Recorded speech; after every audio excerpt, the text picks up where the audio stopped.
If the universe speaks to us not in human words, but in the silent, eternal frequencies of numbers, shapes, and ancient letters, why do we remain deaf to the symphony of our own existence? How can we recover the lost angelic tongue of our first estate? We remain deaf because we have actively chosen the frantic noise of our exile over the profound silence of our origin. You, listening to us right now, in the quietude of whatever space you occupy, you are a silent witness to a tragedy of cosmic proportions. A tragedy we enact every time we open our mouths. I mean, the language you and I are using right now in its current mundane form is a fractured shadow. It is. It is the shattered debris of a divine origin. We have fallen from a unified collective consciousness, a state where knowing was instantaneous, into the divided, shadowed woods the ancient mystics called the forest of errors. And our spoken words today are just desperate, hollow vessels. They attempt, and completely fail, to carry the infinite ocean of our original angelic thought. Exactly. The modern mind is suffocating under the weight of its own fragmented information. We are drowning in data, but we are entirely starving for wisdom. So our mission in this sanctuary of thought is monumental. We are attempting to exhaustively chart the architecture of human destiny, deciphering the lost language of numbers, and unsealing the ultimate synthetic symbol of the universe. Yes. We must piece together the terrifying dual illusions of mortality and disease, stripping away the flesh of our modern misunderstandings to recover the blueprint of the immortal self. It is an arduous journey. It is. And to begin, we have to examine the very tools of our understanding. I mean, we speak, we write, we symbolize. But before we can read the book of nature, we must confront the uncomfortable reality that our very words are ruins. They are archaeological remains. To grasp this, we must look back to humanity's first estate. This is a concept suggesting an original condition of humanity before our descent into dense matter. Right. And in this first estate, communication was an internal, unified reality, wasn't it? Completely unified. Imagine a state of existence where there was no need for artificial symbols, no need for the physical vibration of vocal cords to cross the dead space between two separated minds. Because mankind possessed a singular collective consciousness, to think a thought was to share it. Precisely. To feel a truth was to emanate it universally. The physical barrier between you and I simply did not exist.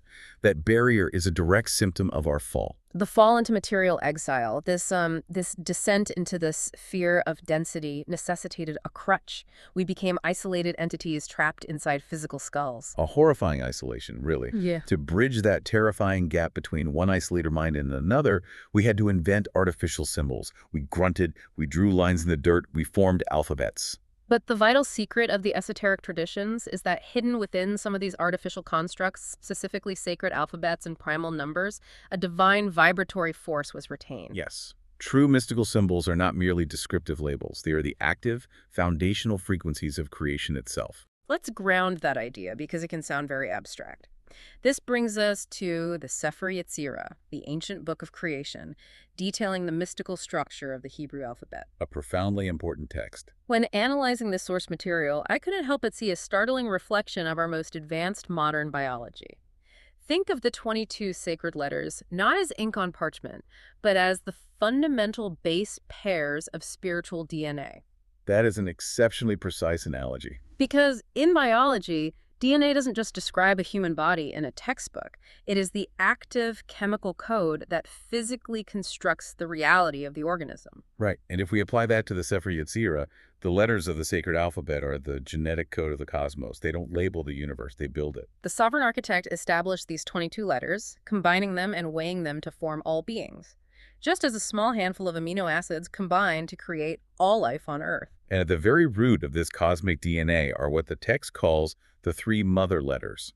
They're the primordial elements of manifestation. Let's break those down. What are these three mothers, and how do they function as the building blocks of reality? First, there is Mem, which represents the primordial passive water.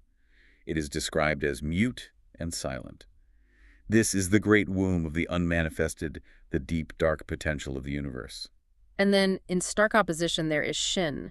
Shin is hissing and active, representing the celestial fire. Yes, the vitalizing spark, the raw, uncontainable energy of creation. But fire and water, left to themselves, either destroy one another or remain completely separate. So standing between them as the great mediator is the first letter, Aleph. Aleph is the breath of air. Exactly. Aleph reconciles the fire and the water. It allows them to interact, to steam, to move, to create a balanced atmosphere where existence can take hold. It's that classic triune structure found in almost every ancient philosophy. The passive recipient, the active catalyst, and the reconciling force that binds them. And from those three mother letters, the DNA of reality spirals outward into the seven double letters, corresponding to the seven classical planets and the dualities of human experience. Life and death, peace and war. And from those come the 12 simple letters, architecting the 12 constellations and the properties of the human soul. It is a complete, exhaustive architecture of time, space, and consciousness. Which raises a profound question about our own behaviors. What exactly are we doing when we create? I mean, when a painter stands before a canvas or a composer writes a symphony. In the context of our exile from the first estate, these are not merely human entertainments. They are the furthest thing from trivial amusements. Right. Poetry, music, and painting are the desperate, agonizing attempts of the exiled soul to speak its native tongue. When the tree artist transcends the mundane object, when they paint not just a bowl of fruit, but the sorrow of time passing, they're engaging in the science of mystical sight. They are peering through the thick fog of our material exile and remembering the syntax of heaven. Pythagoras understood this deeply with his harmony of the spheres. He did. Pythagoras taught that the cosmos itself is a musical instrument. He envisioned the seven visible planets vibrating in the heavens as they moved, like the strings of a colossal cosmic harp. Producing a continuous, perfect mathematical harmony. And we cannot hear this music with our physical ears, not because it is silent, but because it has been sounding constantly since the moment of our birth. It is the background noise of our existence.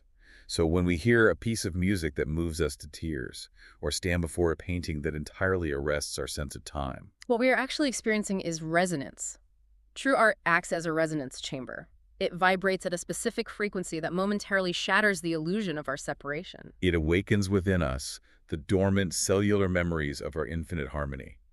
It is the captive in a dark cell momentarily remembering the blinding light of the sun. The arts are the last, faint echoes of our divine first estate vibrating through the density of matter. And this leads us directly from the letters of creation to the numbers that govern our destiny.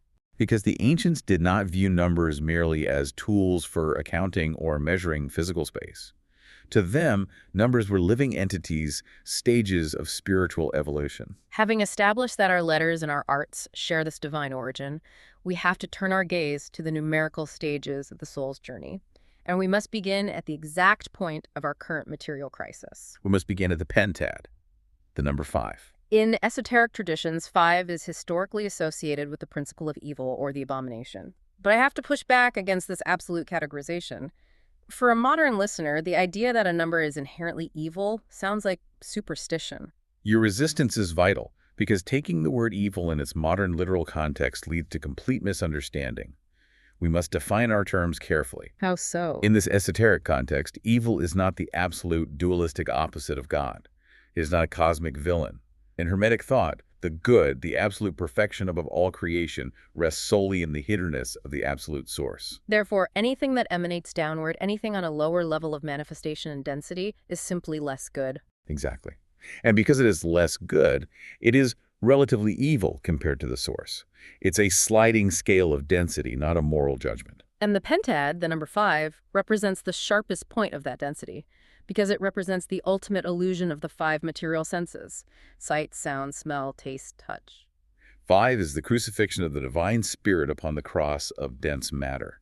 Think about the modern human condition. We are bombarded, entirely consumed by sensory input. We scroll through endless images, we listen to endless noise, we chase physical sensations. This total immersion in the 5 senses blinds us to the spiritual reality. That blindness is what the ancients called the abomination. The 5 senses are a trap if they become our only reality. If we look at the numbers 1 through 9, 5 sits exactly in the middle. It is the crucible. It is the sharpest focus of consciousness in the physical world. In the 5th state, humanity possesses free will. It is the turning point of human destiny where a monumental choice must be made. The number 5 asks, will you remain lost, satisfying only the fleeting illusions of the 5 senses, or will you exert your will to begin the path of return? 5 is the fiery forge of decision. It is where the soul either rots or awakens. We are suspended at 5 every single day, in the choices we make about where to direct our attention. But the text suggests that if we harness that free will, if we orient our desires upward and master the senses, we move to the next stage. We move to the hexad, the number 6. The transition from 5 to 6 is the transition from sensory chaos to macrocosmic balance. When the soul successfully navigates the crucible of the senses, it arrives at 6. Which is the balanced interpenetration of the physical and the astral planes. 6 is traditionally the number of the 6 days of creation. But again, we must translate this for the modern mind. This is not a literal historical measure of time. Creation was not a week-long event that finished in the past. Right, it's an ongoing, eternal process of manifestation. The universe is continually being spoken into existence, and geometrically, the texts manifest this number 6 as the seal of Solomon. The interlaced triangles, or the hexagram. It is one of the most ubiquitous symbols in the occult world. We must decode it for you. How does the hexagram represent this balance of the number 6? The hexagram is the perfect visual representation of the supreme Hermetic axiom, as above, so below. It represents the coordination of the microcosm with the macrocosm. Let's consider its 2 parts. There is a dark triangle pointing downward. This is the descent of spirit into matter, the unknown descending to manifest in the physical world. And perfectly interlocked with it is the white triangle pointing upward. This represents human aspiration, the material world reaching back up toward the divine. The 2 triangles interlocked show that neither direction is evil. Both are necessary. Matter and spirit are perfectly balanced in a state of eternal tension and support. Yes, but the soul cannot remain static, even in the beautiful balance of the hexad. The architecture of destiny draws us inevitably upward. From 6, we ascend to the heptad, the number 7. 7 has been regarded across countless ages and traditions as the most sacred of numbers. There are 7 days in a week, 7 chakras, 7 notes in a diatonic scale. 7 represents the highest attainment of individual man on earth. It is the number of perfection, and its secret lies in its internal mathematical composition. 7 is the union of 3 and 4. Let's break that down. 3 represents the divine, correct? Yes. 3 represents the attributes of the divine soul, often conceptualized as will, intellect, and love, or the spiritual triad. 4, on the other hand, represents the permanent foundation of the material world. The 4 compass directions, the 4 physical elements, earth, air, fire, and water. So when you add the 3 of the divine spirit to the 4 of the material body, you get 7. It synthesizes the complete, perfected harmony of the earthly vehicle. The spirit has fully illuminated the matter. The individual, earthly work is, in a sense, complete at 7. The human being has become a master of themselves. But the journey of the numbers reveals that earthly perfection is not the ultimate end. There is a profound leap required. A leap from individual, earthly perfection to cosmic influence. And that brings us to the Ogdode, the number 8. This leap is fascinating. If 7 is the earthly master who has perfected their own nature, what is 8? 8 is the number of universal harmony and cosmic equilibrium. If 7 is the earthly master, 8 is the archetype of the cosmic Christ, or the Bodhisattva. It is the realm of the intelligence who has completely finished their earthly work as an individual. They no longer need to reincarnate for their own sake. But their influence now operates on a vastly higher cosmic plane to assist others. There is a beautiful detail in the text regarding the Martinist oratory that illustrates this. Ah, yes. In their private meditative spaces, there's a tradition of leaving an unoccupied 8th chair. What is the significance of this empty seat? It is a profound silent symbol. The unoccupied 8th chair represents the unseen master. It is the spiritual guide whose individual journey is complete, who resides in the realm of the Ogdode. Yet who remains present to balance the forces of those still struggling in the crucible of the lower numbers? It is a reminder that we are never truly alone in our spiritual labor. We are supported by the silent guardians of the unseen architecture. But as we move higher, ascending toward the source, we encounter a strange mathematical paradox in the Ennead, the number 9. 9 is an anomaly. It is the boundary line of the abyss. Let's look at the math, because Theosophic Edition reveals exactly how 9 behaves like a phantom. In esoteric numerology, you reduce numbers to a single digit by adding their components. Right, so if you add 5 to 9, you get 14. Add the 1 and the 4 together, and you are right back at 5. If you add 2 to 9, you get 11. 1 plus 1 is 2. 9 absorbs the number and reflects it back perfectly. It adds absolutely nothing to the essence of the number it touches. It returns you to where you began. And that mathematical quirk is its profound philosophical meaning. It is the ultimate paradox of limitation. 9 is a negative influence, a vast reflective mirror. It stands as the absolute limit of the manifested world, shivering just before the final veil. It's the threshold that cannot be crossed by any material means or physical intellect. It is the boundary of the illusion, which brings us to the climax of the numerical journey. The final step, the decade, the number 10. Visually, it is the one standing next to the 0. The decade is described by the Kabbalists as the Ein Sof.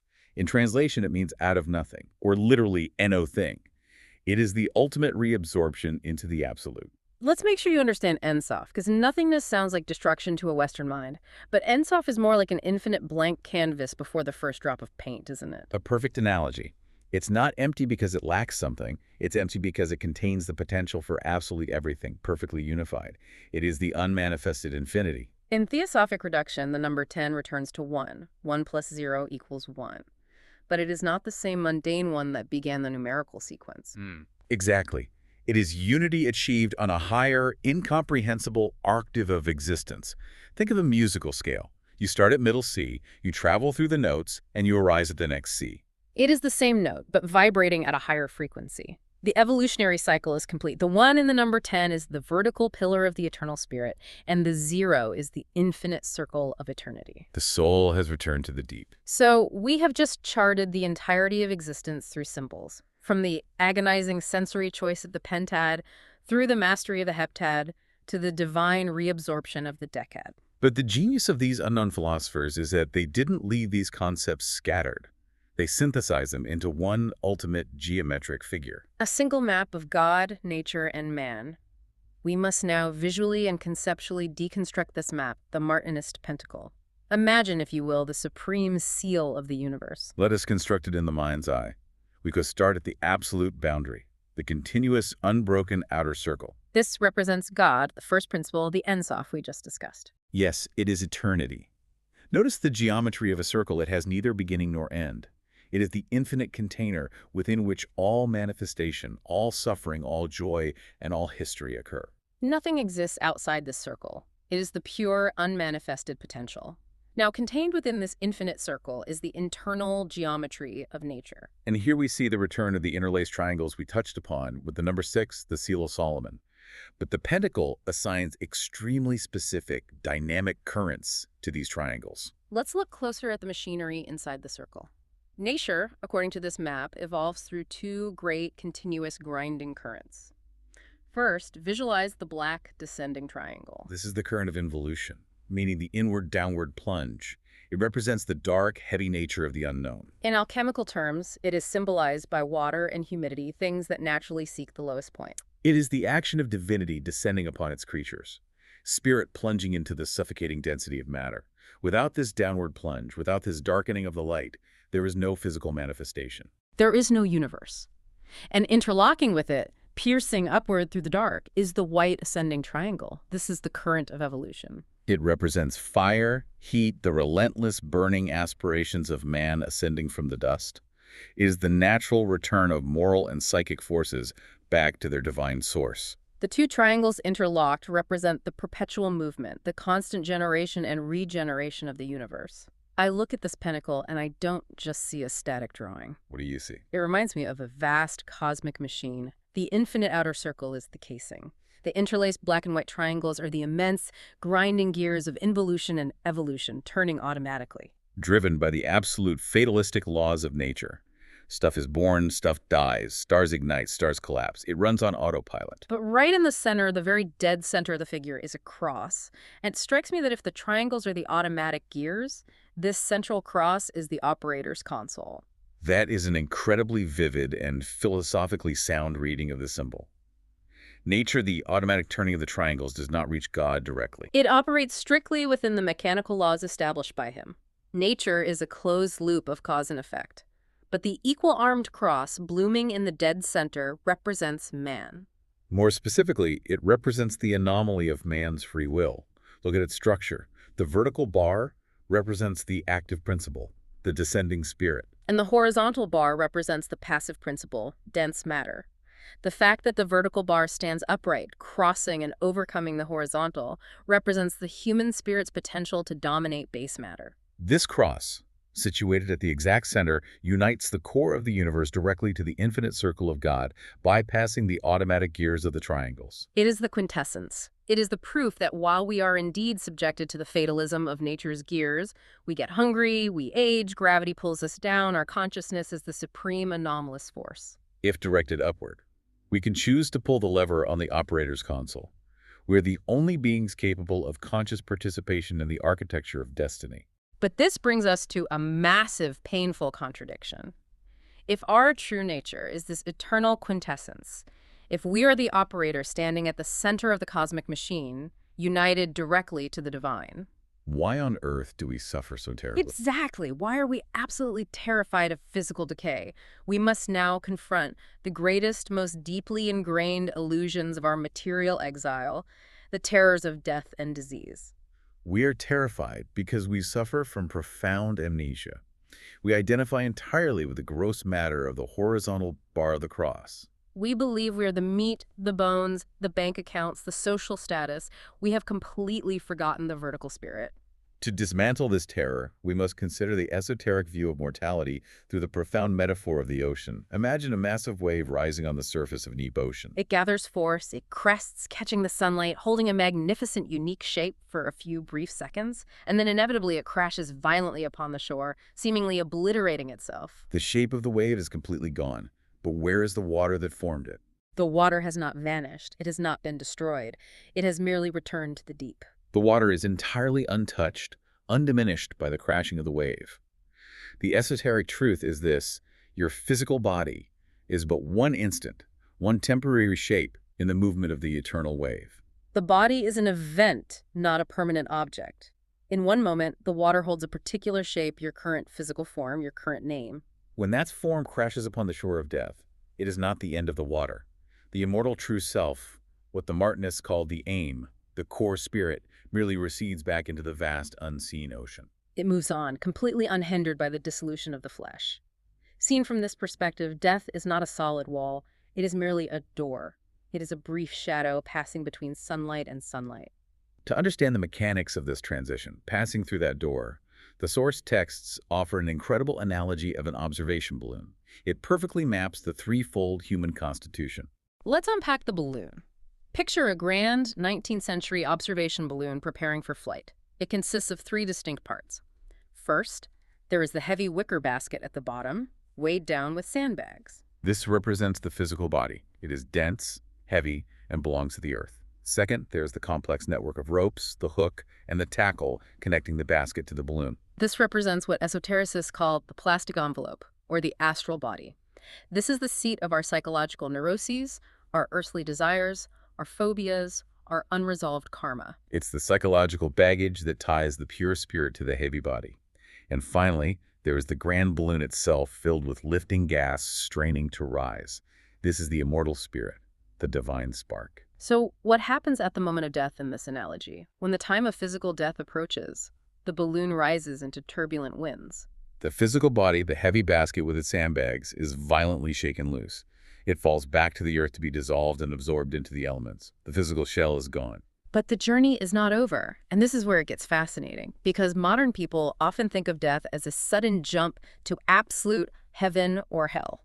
The texts completely reject that binary. After the basket drops, the balloon is still carrying the heavy ropes and the hook, the plastic envelope. It rises into the intermediate spheres, the astral realms. Here, in these invisible dimensions, the individual must process their earthly karma. They must confront their attachments. Eventually, through purification and the slow shedding of earthly desires, the complex network of ropes and the hook are also shaken off.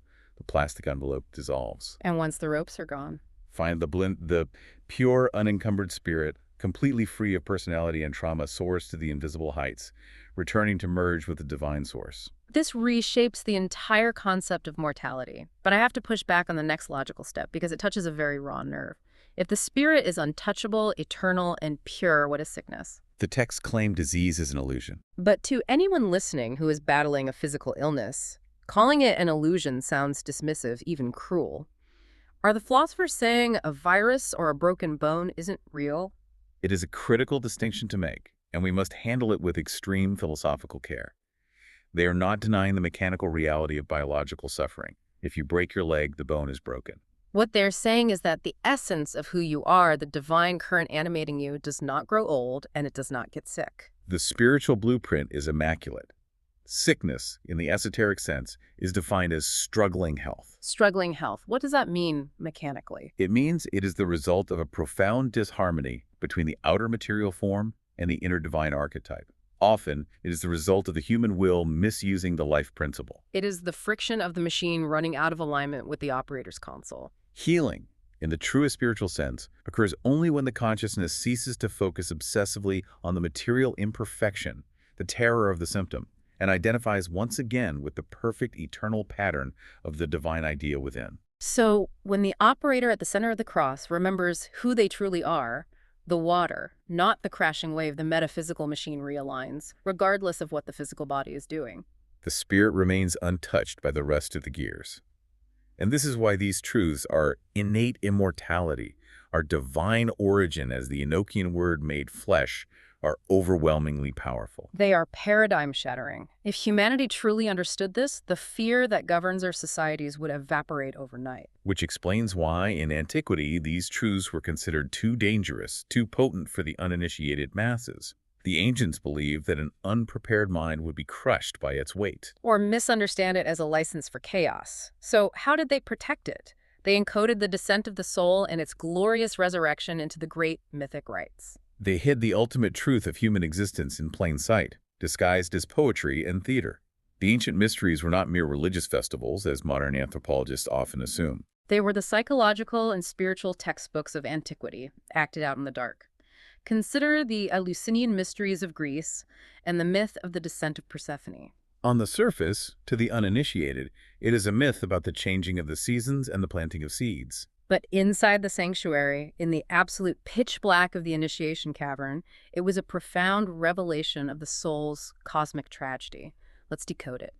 Persephone represents Psyche, the spiritual soul of humanity. She is innocently picking flowers when the earth splits open, and she is violently dragged into the gloomy underworld of Hades by Pluto. Yes, and Pluto represents the dense gravitational pull of the material world, the body intelligence. Hades is not a fiery hell beneath the crust of the earth where bad people go after they die. This is the great secret. Hades is here. Hades is the material, objective sphere of consciousness we are currently inhabiting. The tragic, terrifying realization imparted to the initiates at Eleusis was this birth into the physical world is, in ultimate truth, the death of the spiritual soul. The physical body is the sepulcher. To be born as a baby on earth is to be buried alive in matter. We are the walking dead. Therefore, the true resurrection is not something you passively wait for after physical death. True resurrection is the active, painful process of initiating the soul back into wakefulness while it is still trapped in the flesh. It's waking up inside the tomb. We see this exact same desperate struggle for awakening in the Orphic allegories. Orpheus, the legendary musician, represents the secret doctrine itself. The divine harmony. He journeys down into the underworld to rescue his beloved Eurydice. And Eurydice symbolizes humanity, poisoned by the serpent of false knowledge and trapped in the sleep of ignorance. Orpheus has the power to lead her out with the music of his lyre, the harmony of the spheres we discussed earlier. But at the final moment, just before reaching the light of the upper world, Orpheus fails. He looks back. Why does he look back? What does that represent psychologically? Looking back represents doubt. He mistrusts the innate silent understanding within the human soul, relying instead on the outward physical senses to confirm she is there. He demands physical proof of a spiritual reality. In that moment of material doubt, Eurydice is lost, pulled back into the shadows. Later in the myth, Orpheus is torn limb from limb by the frenzied Ciconian women. A brutal image. It is a profound historical and philosophical symbol. It represents the fragmentation of the unified divine truth by discordant, warring theological factions throughout history. The one beautiful truth is shattered into 1,000 rigid dogmas, sects, and religions, each holding a bloody piece of the doctrine, claiming it is the whole. Which brings us to the absolute culmination of the ancient wisdom, the most profound, the most complex, and perhaps the most terrible myth of all the Bacchic rites. The story of Bacchus, or Dionysus. How does this myth encapsulate the entire architecture of destiny we've discussed today? Bacchus represents the rational soul of the world, the unified divine intellect before the fall. The myth tells us that Bacchus is targeted and destroyed by the Titans. Now, the Titans represent the irrational, chaotic, untamed forces of the dense material universe, the blind forces of nature. But the critical question is how Bacchus is destroyed. He is not overpowered by brute strength. He is tricked. Bacchus is lured to his death because the Titans give him a mirror. He becomes completely fascinated by his own reflection. That mirror is the great sea of material illusion. It is the physical universe.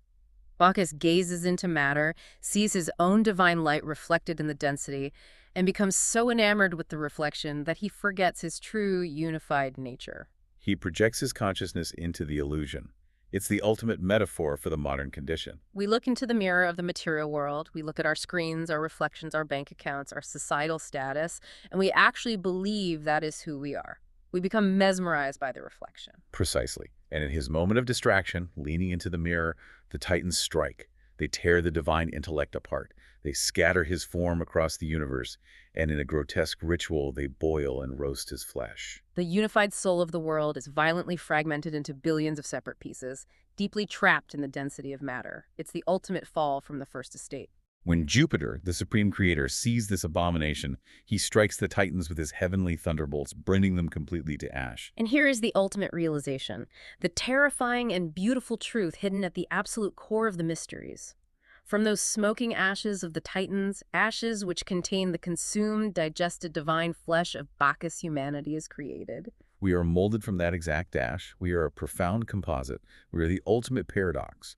Our lower nature, our physical bodies, our chaotic desires, our anxieties, our mortality, all of this is formed from the irrational titanic ashes. We are built of chaos, but hidden deep within that ash, woven into the very cellular fabric of our being, is the sacred, immortal life of Bacchus, the divine fragment, the rational soul. Man is a tomb containing a murdered god. And therefore, the purpose of our existence, the true, esoteric meaning of initiation, the reason we must move from the crucible of the Pentad to the perfection of the Heptad, is to painstakingly gather those scattered fragments of the rational soul within us. We must sift through the chaotic ashes of our own lives. We must resurrect the inner God from the ruins of the irrational world. we must rebuild Bacchus within ourselves. That is the great work. You who have journeyed with us through the silence of the ancient letters, the turning gears of the numbers and the shadows of the myths, listen closely. The keys to the invisible world are not hidden in some distant heaven guarded by fiery swords. They are already vibrating within your very cells. The ancient mysteries of Eleusis and the profound geometries of the Martinists are not historical curiosities meant for dusty libraries. They are the immediate, practical blueprint of your own liberation. The mirror of illusion stands before you right now, reflecting the endless, churning, deafening sea of material existence. Will you be torn apart by the reflections, losing yourself forever in the labyrinth of the five senses? Or will you take your place at the center of the cross, exert your sovereign will, gather the fragmented ashes of your own divinity, and finally remember the silent language of your first estate?